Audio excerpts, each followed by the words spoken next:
Bonjour à tous et bienvenue dans mon dojo, je suis le sensei et aujourd'hui on va parler ciné martial.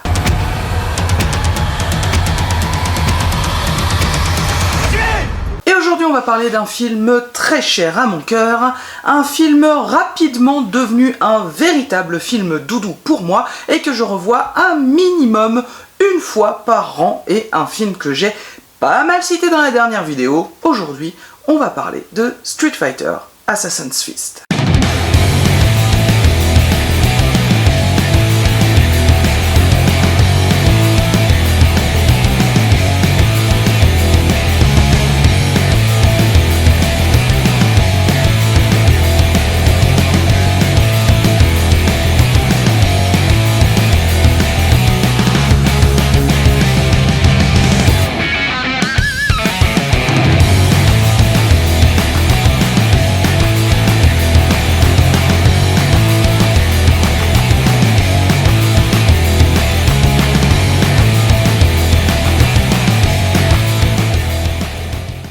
L'histoire de ce film est déjà en elle-même pas mal intéressante.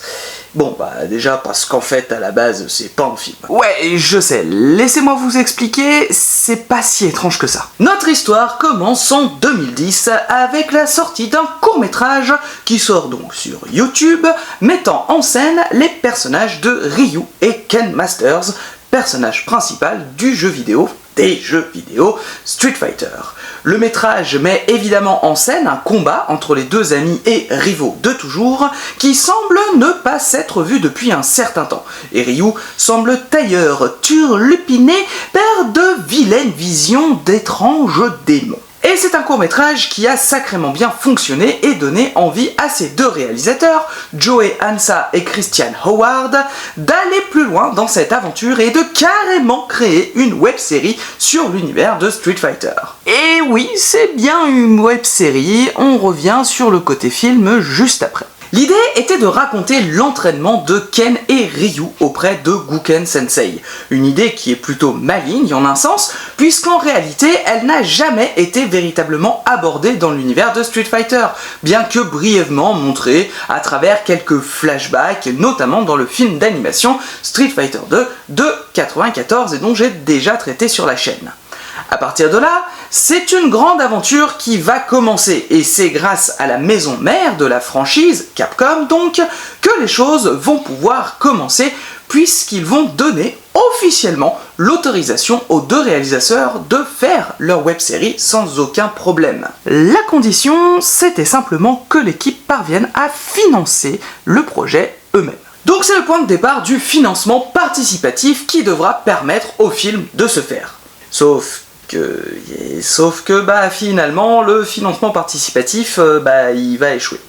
Mais oui, sinon il n'y aurait pas eu de vidéo, hein. Joey Hansa et Christian Howard n'ont absolument pas l'intention d'abandonner le projet pour autant et vont continuer à chercher des financements privés. Financements qu'ils parviendront donc à trouver, entre autres, au travers de la société Machinima, société multiplateforme qui comprenait notamment une chaîne YouTube de grande ampleur à l'époque et dont la spécialité était de créer du contenu autour des jeux vidéo et de la pop culture. On y trouvait, entre autres, des courts-métrages d'animation faits à partir de jeux vidéo, mais la chaîne publiait également d'autres types de métrages sur sa chaîne, donc YouTube, notamment certains courts-métrages d'action et d'arts martiaux. La chaîne YouTube Machinima n'existe plus aujourd'hui, en tout cas plus vraiment, et surtout, la société a fermé ses portes. Mais c'est pas le sujet. Donc Machinima accepte de financer Street Fighter Assassin's Fist et c'est donc en 2013 que le tournage peut enfin commencer et se dérouler en grande partie dans les montagnes de Bulgarie. Un tournage qui se déroulera sous le signe du réalisme maximum, puisque quasiment aucun CGI ne sera utilisé pour le film. On peut noter que 2 décors complets de dojo traditionnels japonais seront construits spécifiquement pour le film et serviront de lieux principaux de tournage. Pas mal de scènes seront également tournées en extérieur, dans les forêts environnantes, et même pour les attaques spéciales, les CGI ne seront que très peu utilisés. Oui, non, mais évidemment que les CGI vont être utilisés pour le Hadoken ou même pour les yeux rouges de Akuma et les émanations de Ki. Là, évidemment, on est sur du CGI, bien sûr, mais globalement, bah c'est tout. Et en fait, même le Hado Shoryuken de Ken en fin de film est en grande partie fait avec des effets pyrotechniques réels. Bon, mélangé à un peu d'effets numériques, oui, évidemment, mais tout de même. Et pour finir là-dessus, je mentionnerai également le Hadoken de feu lancé par Akuma dans son combat face à Gotetsu, et bah c'est seulement un effet pyrotechnique. Et franchement, pas moi, je trouve ça super cool. Ça rajoute un petit quelque chose au film qui fait vraiment du bien. Donc le film commence et s'ouvre sur un entraînement quotidien de Ken et Ryu qui déjà va nous présenter plusieurs aspects de leur pratique de Lansatsuken tout à fait raccord d'ailleurs avec n'importe quel autre style de karaté traditionnel. On les voit donc s'exercer à différents exercices techniques classiques comme le kiron, le kata, mais également le combat, donc le kumite, ainsi que du conditionnement physique au travers de leur footing par exemple. Et déjà là, on est à moins de 5 minutes de film et on peut noter un truc que je kiffe vraiment beaucoup, c'est que le film va être tout au long de sa durée extrêmement propre d'un point de vue martial, que ce soit dans son aspect purement pratique mais également philosophique. On n'est pas sur un simple training montage comme on pourrait l'avoir facilement et en trouver dans n'importe quel film du genre. Ici, on nous montre que cette pratique de Lansatsuken est véritablement ancrée dans la tradition martiale japonaise du karaté et en respecte ses 3 piliers fondamentaux, les 3 K du karaté, kiron, kata et kumite. À la fin de cet entraînement quotidien donc, les deux élèves s'en retournent auprès de Maître Guken qui nous explique en voix off, et depuis l'ouverture du film, enseigner Lansatsuken aux deux amis depuis maintenant 10 ans, mais être encore hésitant à leur enseigner les techniques spéciales de cet art, les techniques du Hado. Cette indication temporelle nous indique évidemment également que Guken suit une autre tradition martiale japonaise, celle de l'Uchi Dechi. Et c'est donc ce que sont Ken et Ryu, des disciples internes, donc au domicile du maître, et s'entraînant tous les jours tout en bénéficiant du gîte et du couvert en échange de menus participation aux tâches quotidiennes évidemment. Mais bref, Ken et Ryu reviennent justement demander à leur sensei de passer au niveau supérieur de leur entraînement et d'être enfin initiés aux techniques du Hado. D'ailleurs, on peut noter qu'à ce moment, et à plusieurs autres dans le film, en fait, Ryu et Ken appellent Guken Shisho et pas Sensei. Et Shisho, c'est un autre terme tout simplement de la hiérarchie martiale japonaise qui vient au-dessus du sensei. Enfin, c'est un peu plus complexe que ça, laissez-moi revenir un peu rapidement là-dessus. Donc, le sensei, si dans l'imaginaire populaire est souvent considéré comme le maître ultime dans les arts martiaux, c'est pas exactement ça. Déjà, étymologiquement, sensei signifie celui qui est né avant, donc pas grand chose à voir avec les arts martiaux au final, vous allez me dire. Eh bien, oui et non. Avec la pratique, le terme a pris un sens légèrement différent, puisqu'aujourd'hui le terme sensei est plutôt utilisé pour parler d'un professeur, de quelqu'un qui enseigne ses connaissances dans un domaine précis. Donc un sensei, en fait, c'est juste un professeur finalement. Et pas forcément que dans les arts martiaux non plus finalement, puisque instituteur, prof de collège, lycée ou encore d'université, c'est un sensei aussi. Et ouais. Et Shisho, du coup, c'est un terme qui désigne un maître dans une discipline précise, comme les arts martiaux par exemple. Mais là encore, c'est pas réservé uniquement aux arts martiaux, puisqu'encore une fois, un médecin, un prof de fac ou autre, ou même un musicien, tiens par exemple, peut être un véritable maître dans son domaine, et donc un Shisho. Donc, comme je le disais, Ken et Ryu demandent à Guken d'enfin pouvoir accéder à l'enseignement du Hado. Et après avoir vérifié que ces deux élèves sont véritablement prêts pour cet enseignement, Guken accepte de passer le cap et de leur donner accès à ces techniques qui semblent tant l'inquiéter. Sur cette décision, les trois hommes vont se rendre dans l'ancien dojo de Guken, là où il a grandi avec son frère Guki et appris Lansatsuken auprès de Gotetsu. Et à partir de là, nous allons suivre deux récits en parallèle. D'un côté, nous allons bien entendu suivre l'apprentissage de Ken et Ryu dans les techniques du Hado, Et de l'autre côté, nous allons revenir dans le passé et suivre la fin de l'apprentissage de Gouken et de Gookie, là où le moment de bascule de leur vie va se faire et les fera changer à tout jamais pour ceux qu'ils sont aujourd'hui. Et c'est un parallèle vraiment intéressant puisqu'il va permettre, au-delà de nous expliquer la teneur des différents événements, va vraiment mettre en exergue les différences philosophiques entre les trois voies existantes de l'Ansatsuken, le Satsui no Hado, le Inyo et le Muno Hado. Trois voies que j'ai d'ailleurs détaillées dans ma précédente vidéo sur l'Ansatsuken justement.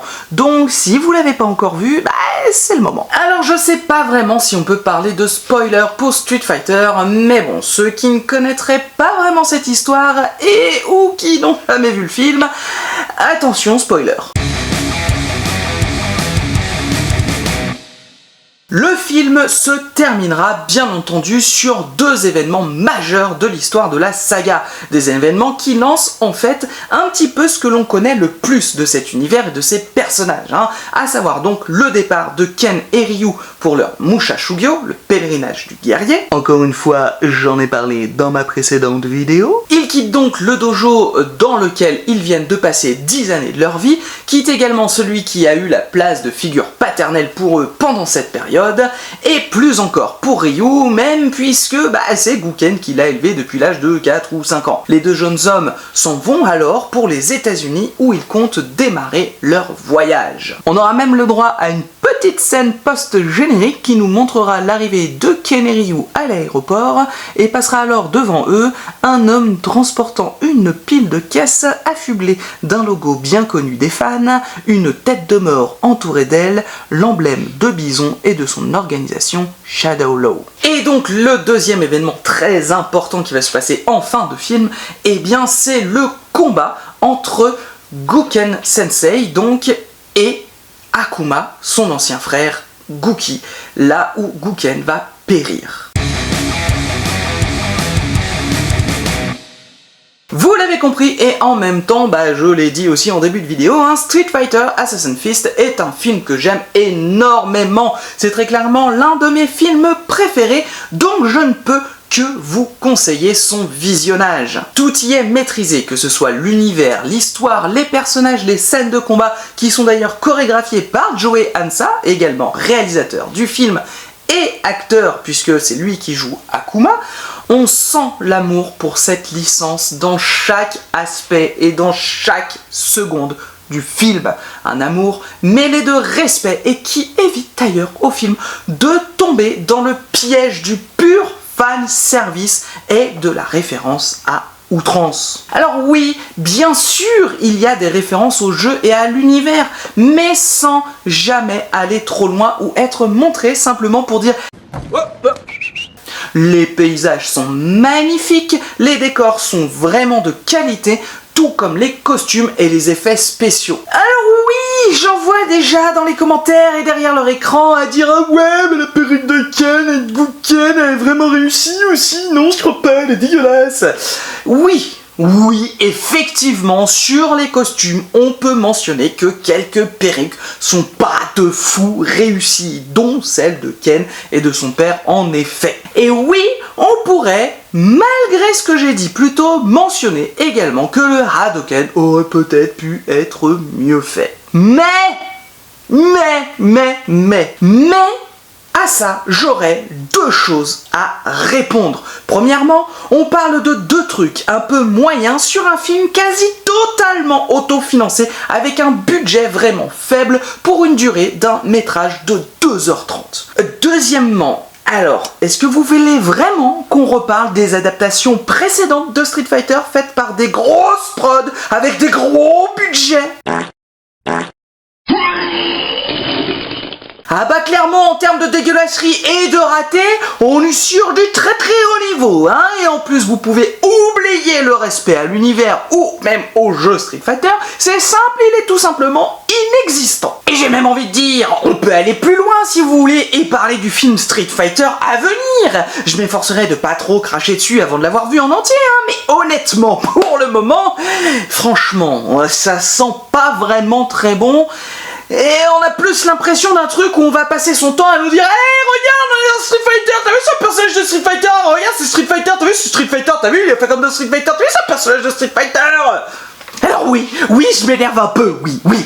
Mais franchement, je pense qu'en termes de ratio qualité-défaut, Street Fighter Assassin's Fist est plutôt mais alors très largement gagnant et est selon moi la meilleure adaptation possible pour un film Street Fighter.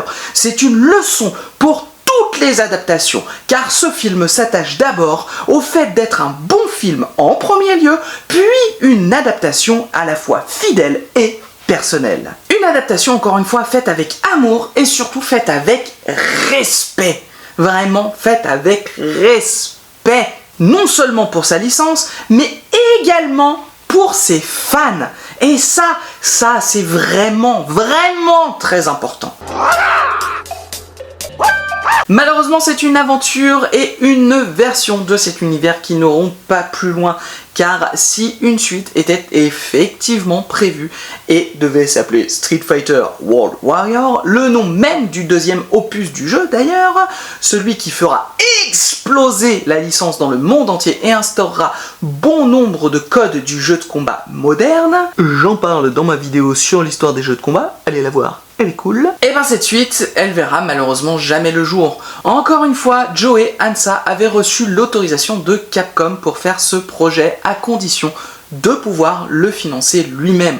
Mais le financement participatif n'ayant pas suffisamment fonctionné, la recherche de financement subsidiaire n'ayant pas non plus donné grand-chose dû au fait de s'être trop prolongé dans le temps, et les emplois du temps des uns et des autres ont fini par ne plus du tout coller. Et après plusieurs années de combat, eh bien Joe Hansa a déclaré sur la page Facebook officielle de l'univers que le projet s'arrêtait définitivement et que Street Fighter World Warrior ne verrait jamais le jour. Pourtant, on a bien une suite qui existe officiellement à Street Fighter Assassin's Fist.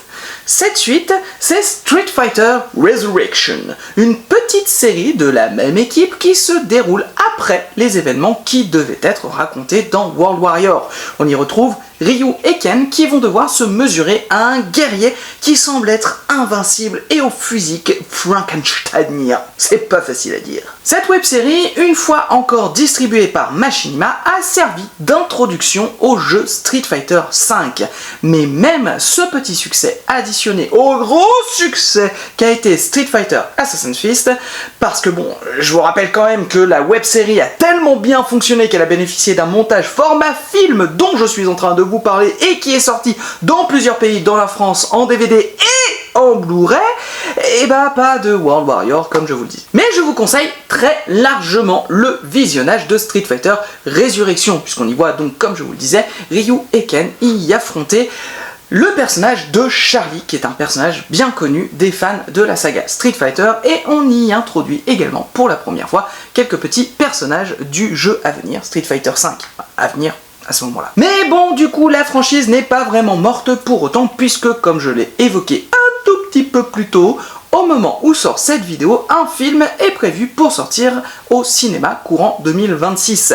Nous avons eu récemment les premières images et bah, comme je l'ai évoqué un peu plus tôt, franchement je suis assez dubitatif et j'ai vraiment peur que les prods, les réals et tout ça n'aient pas vraiment compris cet univers et soient véritablement tombés dans le piège de vouloir mettre un maximum d'événements et de personnages dans le même film. On verra bien ce que ça donne et j'espère que l'avenir me donnera tort. En tout cas, c'est tout ce que je pouvais vous dire sur le film Street Fighter Assassin's Fist dans cette vidéo et j'espère qu'elle vous a plu. Si c'est le cas, vous connaissez votre kata, vous pouvez toujours liker, partager et vous abonner en activant la cloche pour ne rater aucune de mes prochaines sorties. Vous pouvez aussi me laisser un petit commentaire, ça fait toujours plaisir et ça aidera l'alco. Vous n'avez qu'à me dire un commentaire si vous avez déjà vu le film ou pas. Quant à moi, je vous dis à bientôt pour une nouvelle vidéo. Salut! Écrasante victoire.